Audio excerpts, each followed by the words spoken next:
for release. All right, we're waiting for this aircraft to move so we can move up to the runway. So we're going to do a run up here. So we've already taxied. We've completed the taxi checklist. Now we're on the run up checklist. So brakes set. We're going to hold the brakes down, the top of the rudder pedals.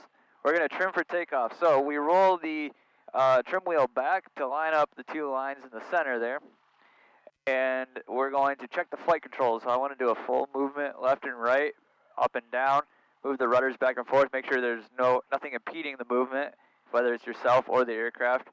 We're going to check the alternate air. So this switch here, if it's flipped up, it is closed. We want to make sure that's closed. We're going to check our instruments. 2005, ready for taxi. I'm checking instruments. I'm checking my compass, make sure it matches up with our heading indicator. If we need our GPS, we'll set the GPS for whatever we're doing, so we're all set there. We've already set our altimeter, so that's all set. The annunciator, I checked for any alerts on the screen. Pitot heat is off, that's the only alert. So if the door was open, there might be an alert, or if there's something else. We're going to turn on our fuel pump, and we'll look at our fuel gauge, and would set it to the tank that's the fullest. They're about even, so I'm actually just going to switch it and check it. Our fuel pump is on, and our mixture is going to go best power, so forward. Next, we're going to go 2,000 RPM. I'm rolling just the throttle up. We've already got the prop control full forward, so we use the throttle. 2,000 RPM. We're going to bring the RPM or the prop control back, and we're looking first for a drop in RPMs. So we see the RPMs drop, so we know that's working correctly. Next, we're going to look at the oil pressure. The oil pressure will drop, but we want to make sure it's not too big of a drop. It's still in the green. Next, we're going to check our mags. So one click to the left. Back to both. 2 clicks to the left. So we know the magnetos control our spark plugs. We're making sure that those are all working, and when we see an RPM drop, we know they're working, and we want to make sure the RPM drop is not too much. It's similar. As a side note about the magneto check when doing the run-up in the aircraft, you'll notice that the checklist shows a right magneto and a left magneto check. Put simply, inside of the engine there are 4 cylinders, and in each cylinder there are 2 spark plugs. One spark plug is controlled by the left magneto and one spark plug is controlled by the right magneto. When you click the key once to the left, you're shutting off the left magneto, thus shutting off one of the spark plugs in each cylinder. So when you shut that magneto off, you're shutting off the spark plug, and that is why we're looking for an RPM drop each time we shut off one of the mags. If the RPMs drop, we know that magneto was working correctly, and that's why there was an RPM drop when we shut it off.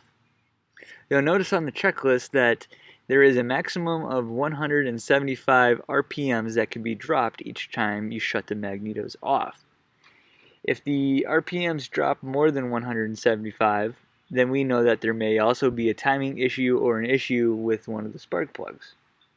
You'll also notice that between the 2 magnetos, when you check the left and when you check the right, there's a maximum of 50 RPM difference that's allowable when you drop each side.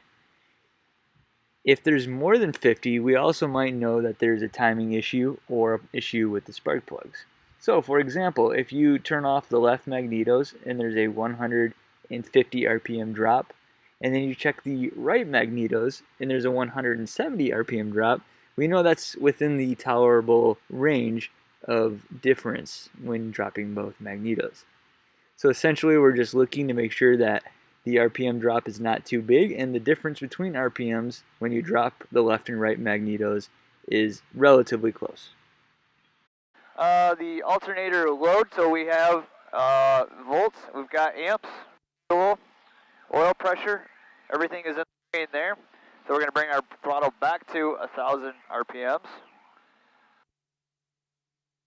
Throttle friction, there's a small dial here we can change, but I have the throttle friction set where I like it, so I'll leave it there. For takeoff, we're going to go flaps for takeoff. Our fuel pump is on, so 1 notch of flaps is what we use for takeoff. Door warning, we checked the alerts, there's no door warning, the doors are locked.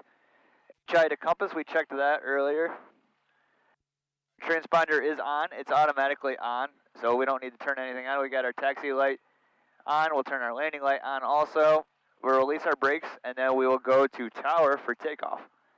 That is the run-up checklist 4005, for takeoff. are you ready? Let's go ahead and pull up, and ready, then we'll follow the jet there. 4005, turn right, take heading off. 230, runway 17, clear for takeoff. Clear for takeoff 17, right heading 230, envoy 4005. Any questions? No. Should we be on ground till we get up there, or does it really matter? It is Indian, current accounts. That's a good point. We'll stay on ground, but when I'm ready to take off, I go to tower. This is kind of a unique circumstance since back here so far.